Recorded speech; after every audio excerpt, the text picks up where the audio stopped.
Silk town ಮತ್ತು silk city ಎಂಬ ಹೆಸರು ರಾಮನಗರ ಜಿಲ್ಲೆಗೇನು ಇದೆ. ಆದರೆ ಸಂಕಷ್ಟಕ್ಕೆ ನಲುಗಿರೋ ಇಲ್ಲಿನ ವೃಷಭಾವತಿ ಮಾತ್ರ ಯಾರಿಗೂ ಬೇಡ. ವೃಷಭಾವತಿ ಕಲ್ಮಶಗೊಂಡು ದಶಕಗಳೇ ಉರುಳಿವೆ. ಕಾರ್ಖಾನೆಗಳ ರಸಾಯನ ಯುಕ್ತ ನೀರು ವೃಷಭೆಯ ಒಡಲನ್ನೇ ಸೇರುತ್ತೆ. ಹೀಗಾಗಿ ಈ ನೀರು ಕೃಷಿ ಬಳಕೆಗೆ ಮಾತ್ರ ನಿಷ್ಪ್ರಯೋಜಕವಾಗಿದ್ದು ಜನರ ಆರೋಗ್ಯದ ಮೇಲೆ ವ್ಯತಿರಿಕ್ತ ಪರಿಣಾಮವನ್ನೇ ಬೀರುತ್ತಿದೆ. ಇನ್ನು ಜಾನುವಾರುಗಳ ಸ್ಥಿತಿಯಂತೂ ಕೇಳೋದೇ ಬೇಡ.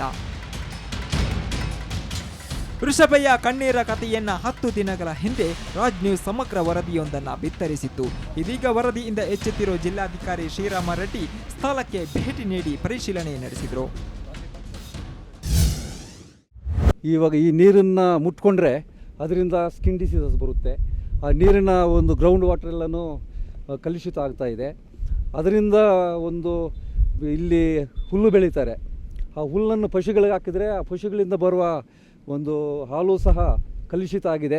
ಅದೇ ರೀತಿ ಈ ಕುರಿ ಮೇಕೆ ಏನು ಸಾಕ್ತಾರೆ ಇಲ್ಲಿ ಅದರ ಒಂದು ಮಾಂಸದ ಮೇಲೂ ಸಹ ಇದು ಕಲುಷಿತ ಆಗ್ತಾ ಇದೆ.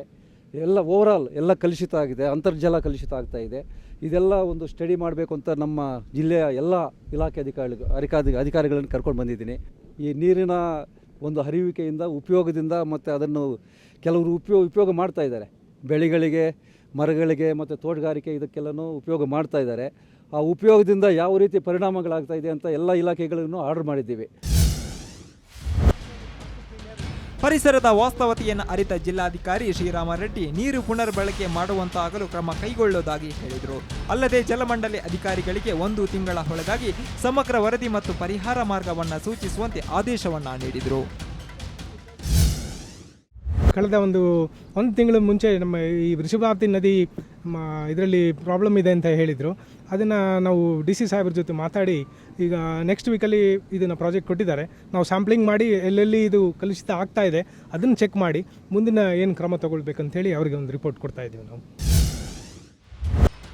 ಒಟ್ಟಾರೆ ವಿಷಭಾವತಿಯಾಗುತ್ತಿರೋ ರಾಮನಗರ ಜಿಲ್ಲೆಯ ವೃಷಭಾವತಿ ಒಡಲನ್ನ ಸರ್ಕಾರ ಶುಚಿಗೊಳಿಸುವ ಅಗತ್ಯವಿದೆ. ಮತ್ತೆ ಈ ನದಿಯನ್ನ ಜನಬಳಕೆಗೆ ಯೋಗ್ಯವಾಗುವಂತೆ ಮಾಡೋ ಹೊಣೆಗಾರಿಕೆ ಸರ್ಕಾರದ ಮೇಲಿದೆ. ಏನೇ ಆಗಲಿ ಇನ್ನಾದರೂ ವೃಷಭೆಯ ಸಮಸ್ಯೆಗೆ ಪರಿಹಾರ ಸಿಗುತ್ತಾ ಕಾದ್ ನೋಡಬೇಕು. ಪುನೀತ್, ರಾಜ್ ನ್ಯೂಸ್, ರಾಮನಗರ.